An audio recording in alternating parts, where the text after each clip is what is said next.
Hey there, it's Pink, and I'm not sure if you guys know, but essentially a YouTuber named Spudgun had proposed and begun an idea, a plan, in order to rebuild Victoria 2. And personally, I support this idea, and I'm really excited to see in what direction it goes. Just because personally, I've honestly really wished for something like this to happen for a bit of time now, and to see it come to fruition is really exciting. And honestly, I would really hate for it to fall apart just because it seems like so far the development team have so much love for the game, and so it'd be a real shame if it all just collapses.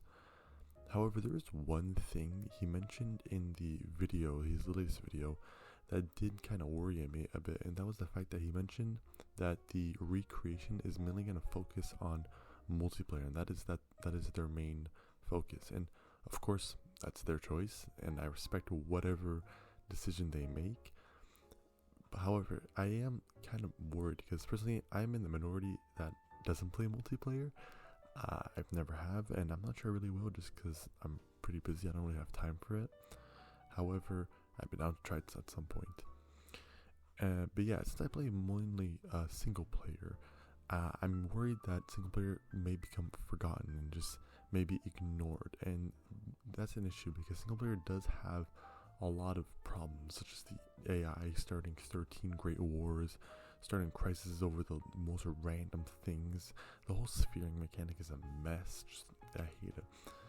But it'd be nice if the single player could also have some love and attention, as I feel like the issues in single player should also be ironed out. Of course, I respect whatever decision the dev team goes in, and whatever decision they do, I'm gonna support it, as it is their choice, it is their game at that point. I don't really have a say, and it's probably better that way. However, there are some benefits to fixing the single player.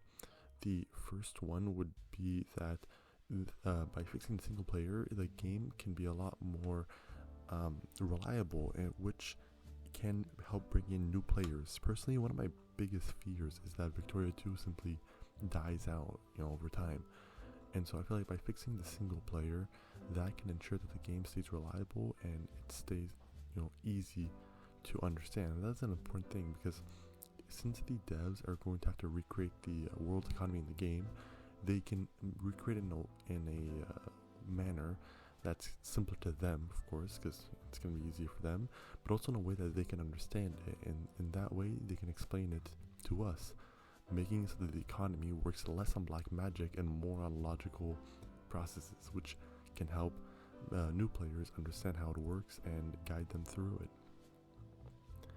And by having more players stick around, that can help grow the community, and it can help keep Victoria 2 alive.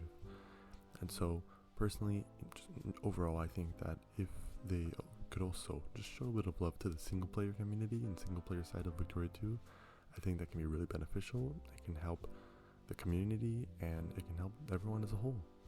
Thank you very much. Like, subscribe, and good night.